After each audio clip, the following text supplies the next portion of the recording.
This is Scott the Fix-It Guy. Our goal with our videos is to empower you to be able to do the repairs on your own and save a whole lot of money and also get that great feeling of having fixed it by yourself. Today we get to do my favorite repair, which is putting a new igniter in a gas oven. So I open the door, I've got it unplugged, pull out the racks, pulled out these two screws that are in the back part of the lower panel. I'm going to lift up the back of the lower panel and just pull it up about 45 degrees and then pull the panel toward me. And some ovens have this little heat deflector. You just take off one little nut. Usually you have to use pliers. This one was already loose. We lift that off and the igniter is right there, so it's super easy to get to. And we're going to put a little bit of oil on the threads of the two screws that are holding in the igniter. This makes a big difference on getting those screws off. The ones inside of an oven tend to get corroded, and if you don't lubricate them, they can come off, but sometimes you get stripped. So it's really good to put any kind of oil in there. It's good, just a tiny bit. Even vegetable oil would be fine, just to lubricate it. And then we're going to use a socket or a driver. You could even use pliers to loosen the two screws. I'm using like this angle tool made by DeWalt, which makes it really fast and easy. Once those screws are off, you can just pull the old igniter off. And it's funny, on this one I switched the igniter and it still didn't work, but I did find an interesting cure here that you'll see near the end, which is pretty rare, but it did work. So we're spinning off those two screws, and then we can just cut off the old one, make sure the power's off. Here's what the new igniter you can get from Amazon. This one's only like 20 bucks. Get it sent to you from Prime, get like a day or two. So we got the old one. We're going to cut the wire. I usually cut them pretty close to the old igniter, just cut them one at a time.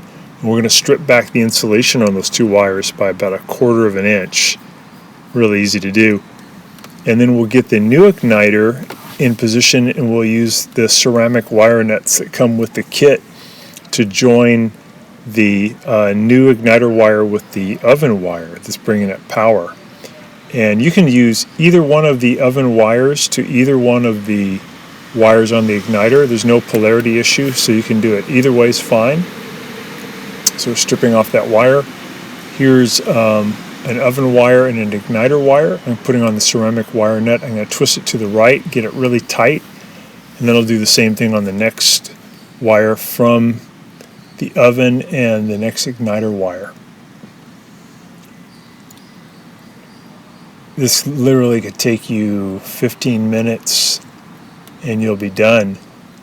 And almost all gas ovens have this same type of igniter, almost regardless of the brand. Some of the GE ones have a round igniter, and the round igniter is about the same price, but you want to definitely replace the round igniter with a round igniter. You don't want to use a square one.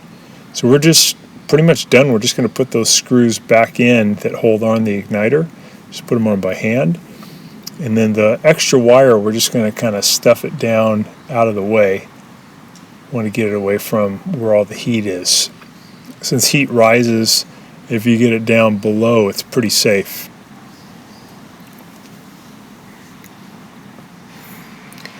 Yeah, normally probably 95% of the time you put a new igniter on, and right away when you turn it on, it starts to glow and it fires up. This one was funny, it did not fire up like I thought it would. That happens every now and then. I'll show you here in a second. So I'm going to tighten it up. Yeah, this little DeWalt angle tool is so fun. It makes getting into these tight spaces really easy. I got it from Home Depot. I think it's about 30 bucks. So I'm going to set it for bake. I'm going to go for 350 degrees, and it'll just start on its own, or you can press bake again. And then probably within about 5 seconds, you should see this glow down here on the igniter, like an orangey color, and then brighter and brighter. But we didn't get anything.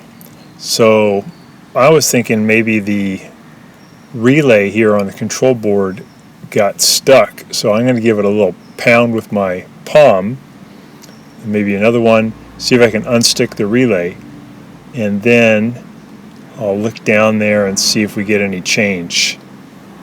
That sometimes will work, sometimes it won't. Sometimes you have to replace the control board back there. They're pretty cheap. This one did work, so it was able to jar the contacts on the relay from an open position to a closed position, completing the circuit, because they were kind of stuck in the open position. And sometimes a little impact can close that up. So interesting, just smack it, and then it allows the contact to come contact with the other piece, closes the circuit, and you're good to go. A lot cheaper than buying a new circuit board. Here's the contacts open, no glowing. You give it a smack and they close, and then the energy can travel to the igniter. So that did work. This kind of reminds me of the Happy Days show where the Fonz smacks the jukebox and it starts up. Every now and then that does work. But usually just putting on a new igniter does the trick. And if you smack it and it still doesn't start, then you can just get a new clock or control board. They're pretty cheap and easy to put in, so you don't have to give up on your oven. But again, about 95% of the time you put a new igniter on and it's fine. It lights up, you get that nice blue flame. So this one worked great. We were able to get up to 350 degrees, and I tested the ignition a few times. And once that igniter got unstuck, it just started working again. So that was a lot of fun. Just going to put it back together. We put this heat deflector back on to the burner tube or venturi. And then there's a little nut that we put on to hold it down. Get that tightened up. And after we get the nut on, we can put the lower panel back into position. On this model, this door does not come off easily, but on a lot of models, when you open the door not very far, about 22 degrees, you can then pull it right off. This dog just wanted to come up and say hello. But you can pull the door off and it makes it a lot easier. So we just got the lower panel back on. I'll go ahead and add those standard head screws in the back left-hand corner to hold that one down. They're not super critical. If you lost those screws and gravity was holding that plate down, you're going to be fine because it won't go anywhere.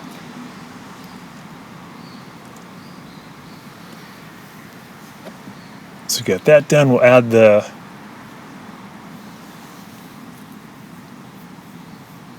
trays back in and close the door. We'll set it for 350. Just give it another test. Make sure it's good. Back to baking some nice cookies. So hopefully that's been helpful to you. Thanks so much for watching our video, and please subscribe to our channel when you get a chance and give us a thumbs up. If you can subscribe, we can send you more videos on how to repair your home appliances. Thanks again for watching.